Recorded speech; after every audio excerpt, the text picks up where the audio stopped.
दोस्तों नमस्कार, मैं हूं केशरी पांडे और आप देख रहे हैं अनकट क्राइम कवरेज। दोस्तों कई बार दो लोगों में दोस्ती इतनी प्रगाढ़ होती है, इतनी ज़्यादा अच्छी होती है कि लोग एक दूसरे के साथ हर वो चीज़ शेयर करना चाहते हैं जो कई बार पॉसिबल नहीं होती। और कई बार जाने अनजाने में ऐसी भी चीज़ें शेयर कर लेते हैं जो इन्हें बिल्कुल नहीं करना चाहिए था। दोस्तों कई बार जो ये दोस्ती होती है, इस दोस्ती के आड़ में सामने वाला दोस्त आपका फ़ायदा भी उठा सकता है। इसलिए दोस्ती उन लोगों से करें जिनसे आपकी फ्रीक्वेंसी मैच होती हो, जिनसे आपकी मानसिकता मैच होती हो। आज की जो सच घटना मैं आपको बताने जा रहा हूँ, इसको सुन के आप सोचेंगे कि इस तरीके की दोस्ती शायद ना ही होती तो ज़्यादा अच्छा होता। दोस्तों मैं बात करूँगा राजीव की और दिव्यांशी की। राजीव की उम्र इस समय 32 साल है और दिव्यांशी की उम्र इस समय 26 साल है। दोनों इस समय नोएडा की एक बहुत अच्छी यानी ब्रांडेड आईटी कंपनी में जॉब करते हैं। राजीव जो होता है इसमें सॉफ्टवेयर इंजीनियर के पोजीशन पे कार्यरत है और दिव्यांशी जो है वो इसमें प्रोसेस डेवलपर है। यानी अगर सॉफ्टवेयर इंजीनियर की बात करें जिस पोजीशन पे राजीव है, तो इसकी सैलरी आप आराम से गेस कर सकते हैं कि समवेयर 70-80 हज़ार के आसपास बड़े आराम से होगी। अगर मैं दिव्यांशी की बात करूँ, ये दोनों एक ही ऑर्गेनाइजेशन में काम करते हैं और जो दूसरा वाला लॉकडाउन होता है इसमें दिव्यांशी की जॉब चली जाती है। दिव्यांशी की जॉब चली गई, उसको एक सपोर्ट चाहिए था कि दिल्ली एनसीआर जैसे शहर में बिना जॉब के आप 1 महीने सर्वाइव करेंगे तो शायद आपको पता चलेगा कि ये बहुत ही ज़्यादा टफ जॉब है और इसको मैनेज करने के लिए एक सपोर्ट की ज़रूरत होती है। दिव्यांशी की दोस्ती राजीव से थी। राजीव कहता है कि दिव्यांशी तुम अपना फ्लैट छोड़ दो, मेरे फ्लैट में आ जाओ, हम दोनों एक साथ रहते हैं, सब कुछ मैनेज करेंगे। जब तक तुम जॉब खोजती हो, जब तक तुम्हें दूसरी नौकरी नहीं मिलती है, तब तक तुम यहाँ मेरे साथ मेरे फ्लैट पे रह सकती हो।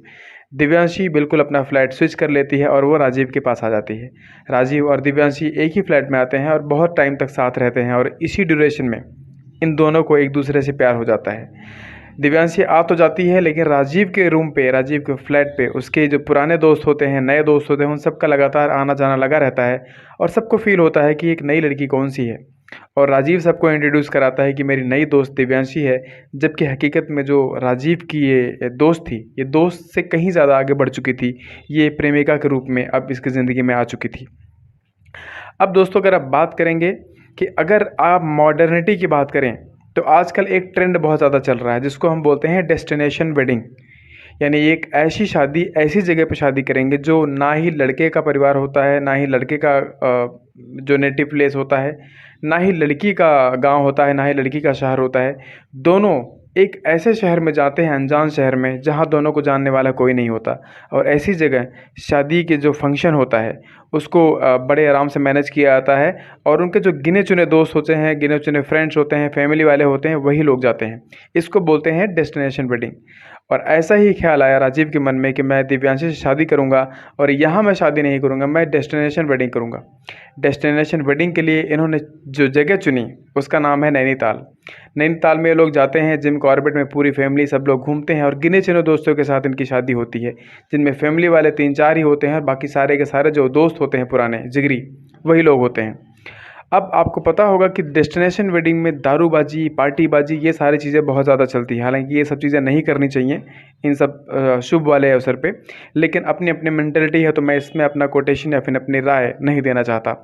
तो दोस्तों इन लोगों ने क्या किया, शादी होती है, सब कुछ सही होता है और इस जश्न में राजीव ने, दिव्यांशी ने, सब ने इतनी ज़्यादा दारू पी ली कि बिल्कुल लिमिट क्रॉस कर गए।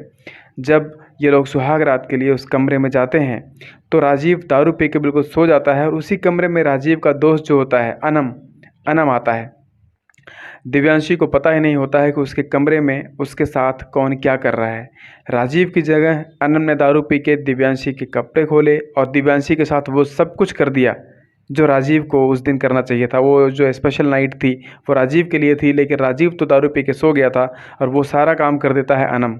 अनम राजीव का बहुत ही विश्वास पात्र पुराना दोस्त था, लेकिन वो ये सब कर जाता है, राजीव को हवा तक नहीं थी। जब ये सब कर जाता है, वो भी दारू पी के फिर सो जाता है।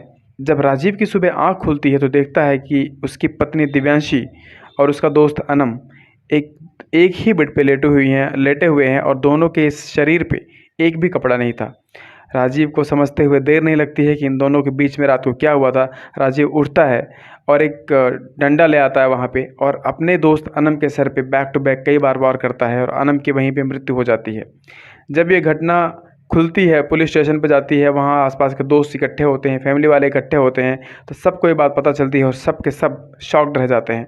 जब दिव्यांशी से ये बात पूछी जाती है कि दिव्यांशी तुम्हारे साथ क्या हुआ, तो दिव्यांशी को ये पता चला, दिव्यांशी ने ये बोला कि मैं दारू के नशे में थी और मुझे लगा कि शायद ये राजीव होगा। मैं हल्के-हल्के नशे में थी, सुरूर में थी, मुझे पता ही नहीं चला। मुझे ये पता था कि मेरे साथ क्या हो रहा है, लेकिन मुझे ये नहीं पता चला कि कौन कर रहा है।